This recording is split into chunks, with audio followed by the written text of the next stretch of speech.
So doctor Sri Prakash గారు, ఇప్పుడు India అంత అన్హెల్దీగా మారిపోవడానికి 3 రీజన్స్ చెప్పమంటే ఏం చెప్తారు? ఒకప్పుడు ఇండియా చాలా హెల్దీగా ఉండేది. అంటే పేరెంట్స్ జనరేషన్ చూస్తే వాళ్ళు చాలా హాయిగా పనులు చేసుకునేవారు, సన్నగా ఉండేవారు. సరే ఏవో అవి ఇవి వచ్చే ప్రాబ్లమ్స్, కానీ ఇప్పుడు ఏం చూస్తే చిన్నపిల్లల్లోనే రకరకాల ఒబేసిటీ రావడం, డయాబెటీస్ రావడం, ఇలాంటివన్నీ వచ్చేస్తున్నాయి. సో ఈ 3 రీజన్స్ కూడా ఈ మూడే చెప్పొచ్చు మనం. అంటే lack of exercise, lack of exercise రూపంలో. ఇప్పుడు ఇదివరకు చాలామంది యోగా చేసేవారు, లేదా అగ్రికల్చర్ వర్క్ చేసేవాళ్ళు.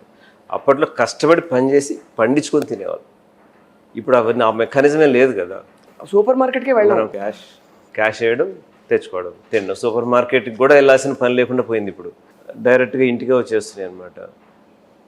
చేంజ్ ఆఫ్ ఫుడ్ హ్యాబిట్స్ అనమాట. సాల్ట్ క్వాంటిటీ ఎక్కువ ఉండే చిప్స్ కావచ్చు, ఆల్ ఆర్టిఫిషియల్ సబ్స్టెన్సెస్. ఎస్పెషల్లీ రెస్టారెంట్స్లో తీసుకున్నప్పుడు కెమికల్స్ కూడా కలుపుతారు, కలర్ ఏజెంట్స్ కలుపుతారు, టేస్టింగ్ ఏజెంట్స్ కలుపుతారు. ఇప్పుడు బిర్యానీ ఒక రెస్టారెంట్లో చూడండి, ఏ రెస్టారెంట్లో అయినా చూడండి, 365 days ఒకటే కలర్ ఉంటుంది. ఇది ఎట్లా పాసిబుల్ చెప్పండి? కలర్ వేస్తారు కాబట్టి. ఎప్పుడు చూసినా సేమ్ కలర్ ఉంటుంది, సేమ్ టేస్ట్ ఉంటుంది. ఎట్లా పాసిబుల్? మీరు వండే బియ్యం సేమ్ టేస్ట్ ఉంటుందా? కూరగాయలు సేమ్ టేస్ట్ ఉంటాయా? కదా. ఎప్పుడు చేంజ్ అవుతాయి అవి. సేమ్ టేస్ట్ ఎప్పటికీ రాదు. ఒక కుక్ సేమ్ ఒరిజినల్ ఫుడ్ స్టఫ్తో చేసినప్పుడు ఎంత స్టాండర్డ్ కుక్ చేసినా కూడా సేమ్ టేస్ట్ రాదు. కానీ రెస్టారెంట్లో ఎందుకు వస్తుంది? అంతే కదా.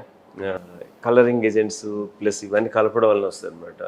సో కాబట్టి ఈ చేంజ్ ఆఫ్ హ్యాబిట్స్ అన్నీ మనం చేంజ్ చేసుకుంటే యాక్చువల్గా మీరు చెప్పినట్టు హెల్తీ లైఫ్ స్టైల్తో మనం 80 కాదు 90 100 years కూడా చాలా హెల్తీగా బతకవచ్చు అనమాట.